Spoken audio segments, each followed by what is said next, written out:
कहते हैं यदि शीघ्र से शीघ्र महापुरुषों की कृपा प्राप्त करके भगवान की अनंत दया का अनुभव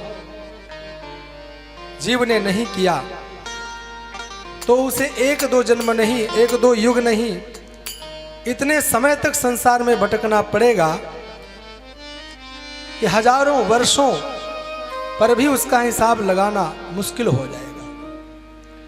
हजारों मनवंतर भी उसके लिए थोड़े ही जान पड़ेंगे, मनवंतर भी उसके सामने बहुत थोड़े रहेंगे। भटकने के समय का हिसाब लगाने के लिए मनवंतर एक साधन है। जैसे हमारे सामने वर्ष हैं, जैसे हमारे तिथियां हैं, जैसे मास हैं, उसी प्रकार यह मनवंतर भी एक समय सीमा है। और साथ ही प्रत्येक समय अपने सहायकों के साथ धर्म का पालन और विस्तार करने के लिए कुछ आधिकारिक पुरुष नियुक्त किए जाते हैं। कभी भगवान श्रीहरि अमुक रूप से अवतरित होते हैं, कभी भगवान दूसरे रूप में अवतरित होते हैं। हर मनवंतर और प्रत्येक मनवंतर में भगवान का अवतार।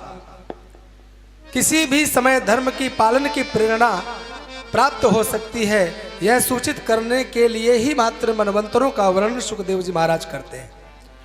कितने वर्षों का मनवंतर होता है तो मनुष्यों के वर्षों के हिसाब से यदि देखा जाए तो 43,20,000 वर्ष, 43,20,000 वर्षों की एक चतुर्युगी मानी जाती। 43,20,000 वर्षों में एक चतुर्युगी होती है। ऐसी 71 चतुर्युगी का एक मनवंतर होता है। 14 मनवंतरों का एक कल्प होता है। यह कल्प ब्रह्मा जी का एक दिन के समान माना जाता है। इतनी ही बड़ी उनकी एक रात्रि, जितना बड़ा दिन उतनी ही बड़ी एक रात्रि होती है। इस हिसाब से ब्रह्मा जी 100 वर्ष जीवित रहते हैं, तब उनकी आयु पूरी होती है।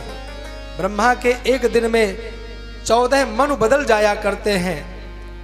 इस श्वेत वराह कल्प में स्वयंभुव मनु, स्वारोचिष नाम उत्तम नाम के मनु तामस, रैवत और चाक्षुष नाम के 6 मनु व्यतीत हो चुके हैं महाराज।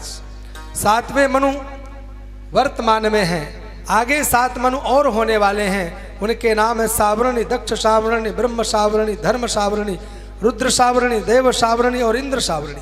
प्रत्येक मनु के समय विशेष विशेष देवता, विशेष विशेष प्रकार के ऋषि और भगवान के अवतार हुआ करते हैं।